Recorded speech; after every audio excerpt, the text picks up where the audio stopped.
उस दिन वो महिला पूजा के लिए घर से निकली थी।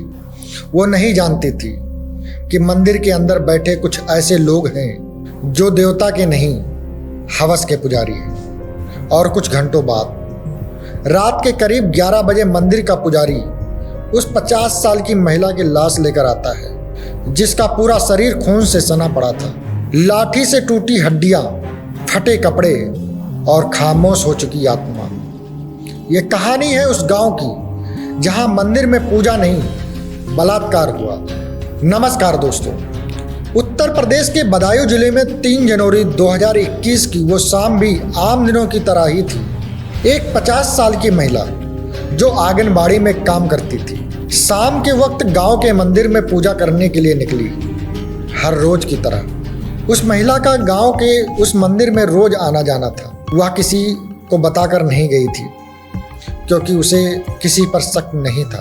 मंदिर के पुजारी को वह सालों से जानती थी क्योंकि मंदिर का पुजारी 7 सालों से मंदिर में रह रहा था, जिसके 2 शिष्य भी थे। और वह लोगों को पेट दर्द, कमर दर्द जैसी दवाइयाँ भी देता था, जिसके कारण सब पुजारी को एक अच्छा ब्रह्मचारी संत मानते थे। लेकिन उस दिन वो मंदिर से वापस अकेले नहीं, बल्कि पुजारी उसे लेकर आता है, वो भी मरी हुई हालत में। रात के करीब 11 बजे थे जब पुजारी के हाथों में महिला का शव जिस हाल में पड़ा देखा, पूरा गांव सन्न हो गया। शरीर खून से सना हुआ था, कपड़े अस्त व्यस्त थे और सबसे डरावनी बात, दोनों पैर की हड्डियां टूटी हुई थी। शरीर पर गहरी चोटों के निशान थे। साफ दिख रहा था कि उसके साथ बहुत बर्बरता हुई है।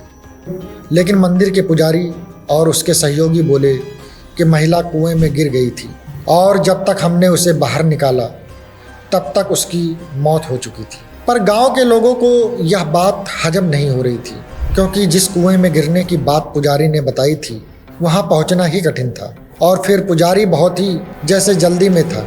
शव को रखकर अपने 2 शिष्यों के साथ वो वहां से निकल गए। पुलिस आई और शव को पोस्टमार्टम के लिए भेजा गया। और फिर पोस्टमार्टम रिपोर्ट ने जो बताया उसने पूरे देश को हिला दिया। रिपोर्ट में लिखा था, महिला के शरीर में गहरी अंदरूनी चोटें थी, प्राइवेट पार्ट में गंभीर जख्म थे, शरीर की कई हड्डियां टूटी हुई थी। डॉक्टरों का साफ कहना था कि इस महिला का रेप हुआ है।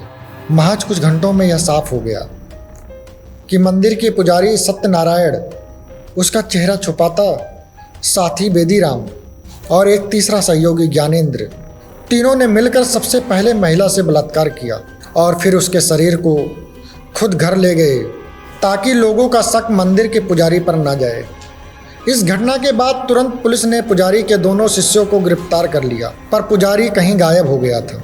बहुत छानबीन के बाद भी जब पुलिस को पुजारी नहीं मिला तो पुलिस ने 50,000 का इनाम भी पुजारी पर रख दिया, जिसके बाद एक अपने भक्त के घर पर छुपे पुजारी को पुलिस ने गिरफ्तार कर लिया। इस घटना के बाद सोशल मीडिया पर आक्रोश फैल गया। लोग कहने लगे, मंदिर अब सबसे असुरक्षित जगह बन चुका है, पुजारी अब भगवान का नहीं शैतान का रूप है। यहाँ तक कि कुछ कम्युनिटी तो मंदिरों को टारगेट करने लगे। लोगों ने आरोप लगाया कि स्थानीय पुलिस ने शुरुआत में इस मामले को दबाने की कोशिश की। तीनों आरोपियों को गिरफ्तार कर लिए गए।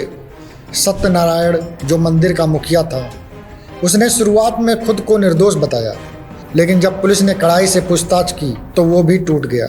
उसने बताया, हमें डर था कि अगर बलात्कार के बाद अगर महिला जिंदा रह गई तो सब उजागर कर देगी, इसलिए उसे खत्म करना पड़ा।